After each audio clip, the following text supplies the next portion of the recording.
A recent report has revealed that KDB Life Insurance holds capital amounting to approximately 17.85 trillion won, while its liabilities exceed this figure at nearly 17.99 trillion won. This discrepancy results in a negative net capital position, a situation known in financial terms as capital impairment. What is capital impairment? Equity represents the difference between a company's assets and its liabilities, the money it owns minus what it owes. A business is considered financially stable when its equity is positive. However, if its debts exceed its assets, the company's equity turns negative, a condition referred to as capital impairment. Capital impairment can arise from various factors, including sustained financial losses, unsuccessful investments, or adverse economic conditions.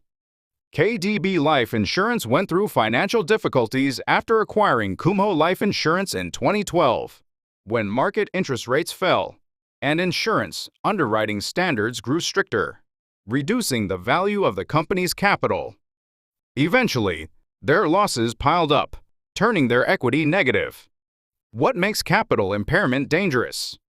Capital impairment is especially problematic for financial companies because they rely on customer premiums and deposits to stay afloat.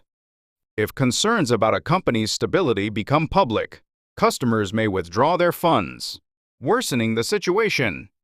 This can lead regulators to label the company a failing financial institution.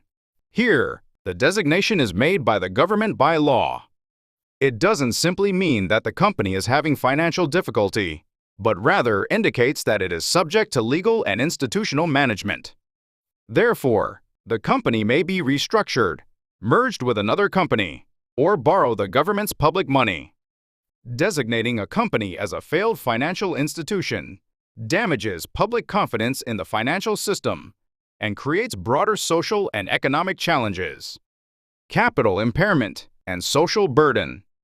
KDB Life Insurance is owned by Korea Development Bank KDB, a government-run bank that supports risky companies rejected by profit-driven commercial banks. KDB, along with other investors, acquired Kumho Life Insurance and tried multiple times to sell it but was unsuccessful.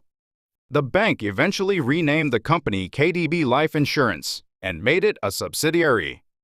The problem is that the issue hasn't been resolved even after spending a massive amount of 1.5 trillion won so far. Therefore, the company must change its business strategy and restructure to reduce unnecessary projects. The government needs to keep an eye on the financial status of corporations and warn them in advance when necessary.